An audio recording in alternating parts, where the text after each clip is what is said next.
Welcome to Ronnie's Radical Reviews, where I review things. Okay.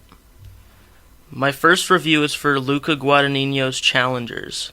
I've watched some other stuff by Luca Guadagnino, and I'm a huge fan of Bones and All from 2022, which is undisputedly the best cannibal romance movie. And I watched the Suspiria remake a long time ago, don't really remember it, but still I really love Bones and All. And I enjoyed Challengers pretty equally. This movie creates an entirely unique presentation and combination of choices that would sound absolutely insane on paper, but work so well together in execution. This is a techno tennis movie, and that sounds very silly, but it works because the way they went about each artistic decision, they did it with a lot of intelligence. There are many shots of sweaty tennis men, but overall the look and feel of the visuals is pretty clean and bright. Most of the scenes are shot in sunny environments, and the color grading really brings out the subtle vibrancy of each scene. Something as simple as the font and color choices for displaying the points in each match goes a long way for the aesthetics. They chose a clean typewriter font with pastel pinks and greens as highlights. While these bright pastel matches are going on, techno music is blaring on the score, and it should not go this hard, but it really does. Trent Reznor and Atticus Ross are easily some of my favorite film composers at this point, and what they did here is no exception. When the music started to play, it consistently got me hyped for the tennis match I was about to watch. And I'm not even a sports guy, let alone a tennis guy. But if every game of tennis had this music and these camera angles, I would watch every match. Besides the aesthetic language of the movie, the story is also brilliant. The way the story is told is like a tennis match. The way events unfold is not in chronological order, and scene transitions go back and forth in time like they're being hit back and forth with a racket, which is a choice that needs to be backed up with a reason, and I think it's justified because the order that we learn information is probably the most thrilling way possible to tell the story. The characters treat their relationships with each other as a game that has a winner, and we see how much they strategize love.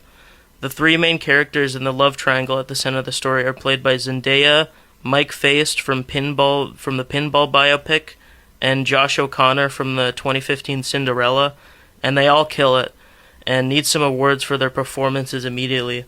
If I had to pick one, I would say I was most enthralled by Zendaya, who had so much presence as an actress in each scene and really stole the show, but the other two guys also performed so well, and it's clear that Luca Guadagnino knows how to work with actors. Overall, I thought Challengers was amazing, and I would highly recommend it, and I'd give it a 9 out of 10.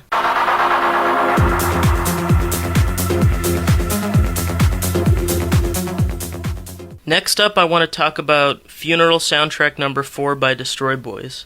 I don't know why it's called that. There's no 1, 2, or 3, but it doesn't matter. Destroy Boys have been in my rotation for a while now. I first discovered them when I stumbled across Crybaby from their album Make Room, and I instantly was so intrigued. So at some point I decided to listen to the whole album, and it was pretty amazing, with some of their best songs like Piedmont and, like I mentioned, Crybaby. After this, I listened to their next album the day it came out, Open Mouth, Open Heart, and it was even better with more amazing highlights like Te Chevo Conmigo, All This Love and Drink. Finally, the third to this great 3-album run came out about a month ago, and it did not disappoint. The quality track to track was pretty consistent. The production on this album is the most polished the band has had, especially compared to Make Room and Sorry Mom from 2017. The writing is very impressive on the album, and I thought a lot of the ideas and ways those ideas were portrayed was pretty creative and poetic. My favorite songwriting on the album probably comes from Plucked or Boy Feel. Plucked being a well-written song about having writer's block, essentially, but more generally about not being confident or motivated to do the thing you love. Boy Feel is about gender dysphoria and gender nonconformity, and it's portrayed in a very moving and interesting way. Another track I really enjoyed was You Hear Yes, which features two guests from Scowl and Mannequin, word I can't say on the radio, and they both did great jobs on the track, and you can definitely feel the anger and passion from each person on the song. I also thought the melodies and instrumentation was really great throughout. I really loved the guitar sound and melody on Bad Guy, and I think it really made that song. Same goes for Shedding Skin, which I really love the tone and vibe of. But yeah, great album overall. If I had one criticism, it would be that while there are some similar ideas on some tracks, there's no specific or clear theme or through line running in the album that I've put together.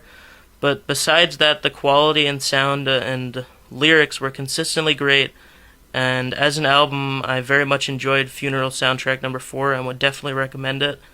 I'd give it an 8 out of 10.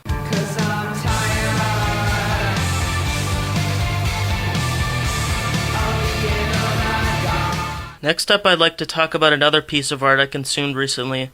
Yesterday, while scrolling my phone and eating an ice cream sandwich, I came across an album that just came out recently, and I decided to give it a listen, and I have to say, I didn't have enough time to listen to the whole thing, but I did have enough time to eat the ice cream sandwich. Specifically Chapman's Yukon cookies and cream flavored Great Canadian Moose Sandwich. First of all, that's too many names, just pick one style of marketing. The sandwich itself on appearance has an interesting shape, as opposed to how the average ice cream sandwich would be more of a thin, rectangular prism kind of shape. This was more cubic and taller. The flavor wasn't too different from a normal ice cream sandwich, only with a hint of cookie crumble in the ice cream filling. I could tell that the chocolate exterior was a little sturdier to make up for the excess of ice cream, but it inevitably sort of crumbled apart by the end of its lifespan. Overall, I would probably still prefer a normal ice cream sandwich, but you can't go wrong with the format. So I would maybe recommend this product and give it a 7 out of 10. That's it from Ronnie's Rambunctious Reviews. See you next time.